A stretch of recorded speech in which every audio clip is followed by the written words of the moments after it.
Ladies and gentlemen, what's happening? Gordy tomorrow here. For any of y'all that are going to be jumping on, post this video going live, you get to catch the replay of this.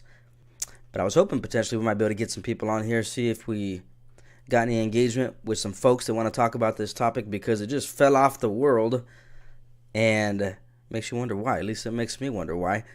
And for those of you that didn't get a chance to see the title yet, I'm talking about the whole Balenciaga debacle or scandal or whatever you want to dub it, the case where fashion industry, big time company goes crazy and throwing up some off the wall campaign that people just started scratching their heads about. They're like, what in the world is going on with these folks? But hey, it's Hollywood, right? It's celebrity, it's pop culture, anything goes these days. And so that's exactly what we're seeing here. And so I wanted to touch base on it because I thought it was so crazy that this thing was popping off, and you see pictures of people chopping up their clothes. You know, these are expensive designer gear, and it's just getting destroyed by people that are trying to make a statement, etc. And then it just goes silent. We don't see a whole lot of nothing going on. And what I found very profound was the fact that this company endorses quite a few high-profile celebrities, and guess what? Crickets. We got absolute crickets from these folks that are banking millions from these endorsement deals. But again, who's surprised? Not I. And I want to bring that to the table here. I want to talk about that and bring this to the discussion here, because there's some stuff in here that is just straight up ridiculous. And I'm hoping that some people continue to share content about this, that maybe it can kind of stir up some more dialogue about why this is wrong, why it's corrupt, and for people that are struggling with understanding why this is even a problem, why somebody would be bringing it up. Then I just got to say, you probably got to go do some soul searching for yourself, because regardless of your background, your faith, where you come from, etc., if you can't see the exploitation of children blatantly being spread across propaganda that these billion-dollar companies are doing, then just got to pray for you, I guess, man, because goodness. But for those of you that are not in tune with what was happening here, recently it was announced and it was shown that there was a campaign by fashion company dubbed Balenciaga that pieced together a campaign. And at the centerfold of this campaign, the poster children literally were children.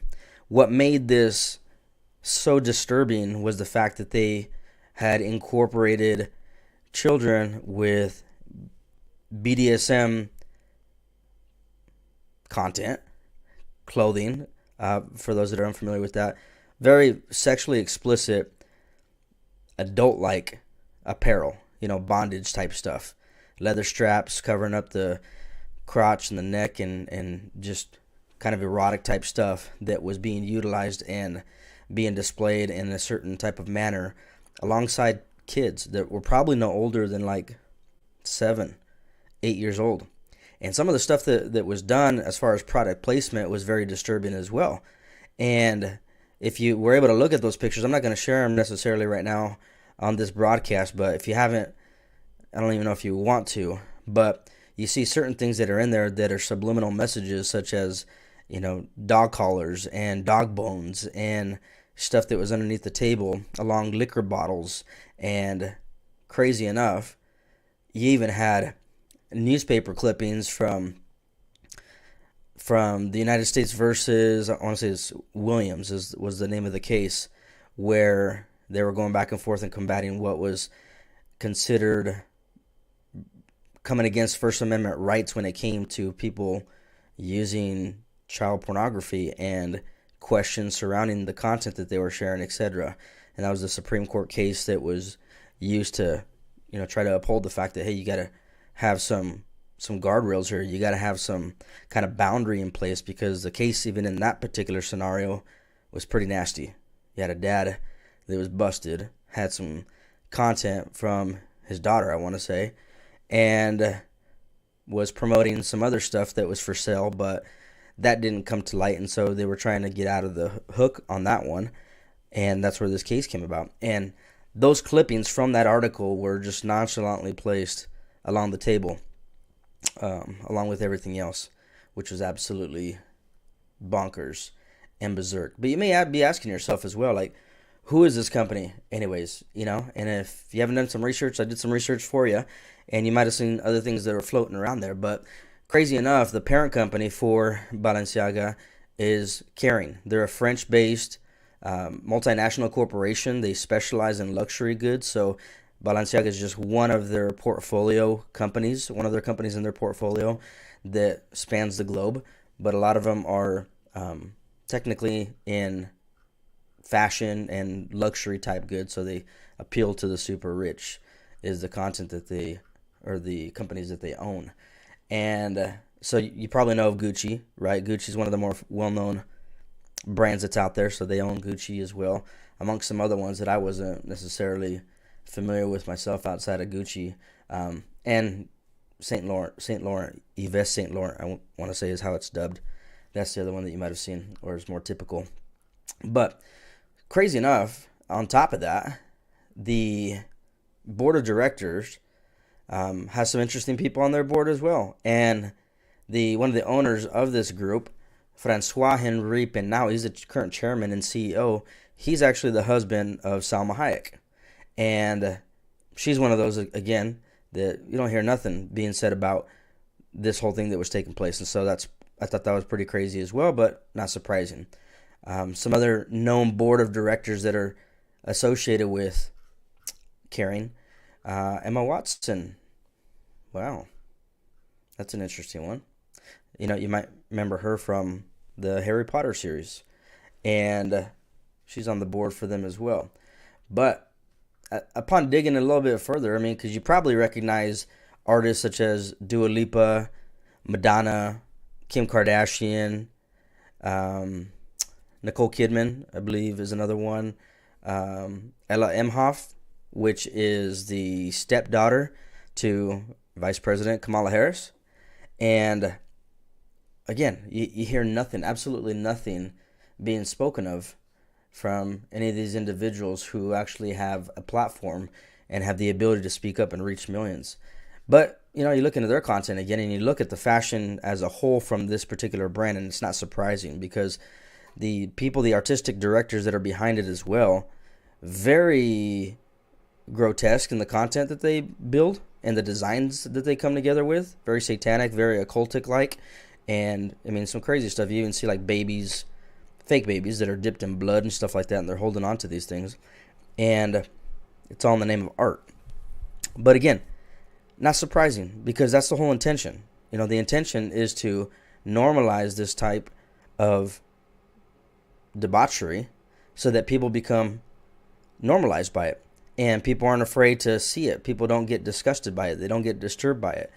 Recently, I was witnessing some individuals just kind of half-heartedly joking about this whole thing and seeing all those people cutting up their bags, their shoes, etc.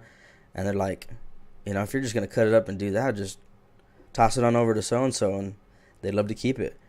And I'm like, wow, like, you totally are missing the point here. Like, something so grotesque and so inhumane should not get any kind of endorsement, should not get any kind of backing or support from the public. And people that are just overlooking that and sidestepping it, again, knock, knock, go check on yourself, go check on your head, go check on your soul a little bit, because it looks like it's a little muddied. And all of us got some, soul searching to do, etc. But if you can't see the forest through the trees on this one, then we got a bigger problem on our hands than what we thought about. And so I want to touch base on that, because you see that there's all these high-powered individuals that are connected with it. You also see that this isn't the first go-around time as well. Run it back a little bit further, earlier in the spring, campaign that was partnered up between Balenciaga and Adidas as well. Interestingly enough, both these individuals, both these companies endorsing the Kardashians, Kim in particular, dropping Kanye, or Ye, and all y'all have probably seen all the craziness that's going on around there with Ye getting dropped from these labels, getting his assets freezed, and it's like, what in the world is going on with our world today, right? But there's obviously a problem, because you see some of this stuff taking shape with these people dropping this type of nonsense, And then all of a sudden you go back and you look at their stuff, and like Balenciaga totally removed all their content from social. I mean, you go to their Instagram and they deleted everything that's on there. And they just recently uploaded a few pieces of or not two pieces, but two pictures of basically their half-hearted response to the public. And I gotta tell you, man, if that's what people are going to be expecting to see and be satisfied by that, then it's crazy. It was kind of a slap in the face. And if anything, these people are probably laughing at everybody that came in an uproar all of a sudden and then have disappeared from it. And that's all they had to do. Issue some kind of apology, say they're going to toss it over on the creative agency side and blame them for it, and file suit against them. But let me tell you, this is another thing. As somebody who has worked in corporate America and the side of media and in the side that deals with content that hits the public, this stuff doesn't go without a checks and balances. The people that are in charge of getting this stuff out to the public, they are typically very strenuous in the process of getting something from the creative table out to the public's eye. There's checks and balances for that. And for them to say haphazardly that they just overlooked this one, don't buy it. I don't buy it. You shouldn't buy it. It's not true, because they did know what they were putting out there. And this is very blatantly so. It's very obvious that this stuff was done. Even the photographer, if you go back and look at his stuff and trace him down, you can see that he's got some questionable stuff in his portfolio as well. Actually, if you want to check it out, I'm going to maybe drop this here. Well, I don't want to show some of the imagery on this either. Okay, Nicolas Der Jardins. He was the set designer for this particular shoot. And if you want to look him up, you can go look at either his website or go to streeters.com, hit the menu, and you can check out some of the stuff that he's charged with. But you can see that he's done stuff with Beyonce and Lil Nas X and some other high-profile artists. One of them looks like this may be Madonna here. And everything's so hypersexualized. I mean, that's the world we live in today, where everything's hypersexualized. Why do you got to use toddlers to get your point across? I mean, if that's the way that people are going to live their lives, then go live your garbage if that's the case. But to put kids in the middle of that is absolutely disgusting. I'm going to just say it that way. Absolutely disgusting. I also find it somewhat comical. I'm going to go ahead and share this with you too, because I mentioned it just a minute ago. But here's the snapshot of Balenciaga's Instagram. And, you know, it shows you they have next to nothing on their accounts currently here. The next shot here, this is the two pieces that they published, public apology and their response going forward. And this sounds and looks very weak in their response to it as well. And then what I found very interesting on top of that is this next tweet, which you're going to see from Mr. Biden himself. Whether you like him or not, that's totally up to you. But I thought this part was so interesting, how he was talking about silence as complicit, being complicit. And obviously he's talking about a different scenario, a different situation going on here. But I found it so ironic that the same day he posted this was the same day that you got all that stuff being buzzing around social around Hunter Biden and his laptop. And then you got his number two in command, whose stepdaughter is associated with this most recent scandal. And they're silent about it. So does that make the White House complicit? I'll leave you to answer that question if that's the case. But I'm going to wrap it up here, folks. But I just wanted to drop this on here because I want to say, like, this shouldn't just disappear and people shouldn't just forget that this is the fact. Hollywood, mainstream media, the people that are behind pushing the false prophet narrative via social, they have a grip on this stuff. And you can see that. They just got to do one thing and all of a sudden it just spans around the globe. So for them to be able to say that they had no clue about what was going on, yet they have that kind of influence, that just doesn't fly. That's totally not true. And so keep your eyes vigilant. You gotta be watching yourself. You gotta be looking out for what's getting dropped out here, because you're being brainwashed. We're all being manipulated in some way, shape, or form. Everybody's trying to be swayed in a particular direction. I mean, that's how media works, right? And so if you aren't paying attention to some of the stuff that's going on, then you're putting yourself already at a deficit. And that's the warning for you, if you would. And that's the admonition to you, if you would, to be mindful of this stuff that's going on, this garbage that's going on, and not to be silent about it as well. If you have any kind of a platform, obviously, we're still just getting things rolling on this end here. Got a podcast that was launched a couple of years ago, been slow to moving on that, and then recently decided, hey, we're going to switch gears and we're going to be starting to build out content. So be expecting to see some content here. Hope you get a chance to jump on here and subscribe, and stay tuned for what's going to be coming down the pipe, because we'll be doing some more things with interviews, busting out some truth, just talking about some tough concepts, talking about some tough conversations, some things that are going on in the world. And this is one of those things. So many people are just afraid to start talking about it. But I look at this happen, I'm like, man, if these people are so bold and have the audacity to just throw stuff out there that is so wrong, why are people that know the truth and understand that what's going on in our world is a corruption unwilling to step up and speak out? And I say, now's the time. Now we got to do that. Now we got to step up. Now we got to speak out. Now we got to be willing to do the hard things, which is saying something. And so that's what we're doing here right now. So again, wanted to put that on the forefront. Make sure you're not forgetting about it. And if you're going to be seeing updates coming about it, I'm going to keep tabs on what's happening with this, just to keep people informed, keep myself informed.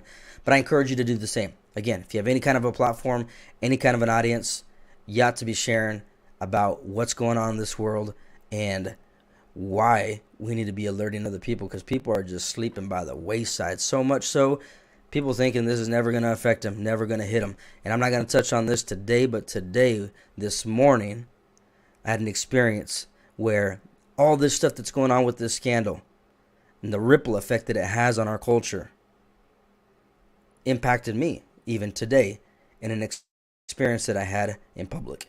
And I'm going to save that conversation for another day. But what I'm saying is, if you don't think it's going to be coming knocking on your door, you better wake up. Eventually, it's going to hit you as well. Nobody's going to be immune to it. You're going to have to decide what you stand for. All right. Well, ladies and gentlemen, thanks for kicking it with me here today. Super stoked to have you on board. Again, my name is Gordy Tamayo. If you want to check me out, I got some other channels that we're going to be building out as well. You can catch me on social via those particular spots as well. And I hope you do, because I got some good stuff over there as well that we'll be building out and be helping people in a wide array of areas outside of speaking the truth. And we do it in love, right? But as I mentioned in the tagline, if you haven't seen the other episodes and you haven't got a chance to peek into that stuff, the reason why I keep bringing this up is because we all need the truth. We don't want to be lied to, and the truth does set you free. All right, y'all. Be blessed.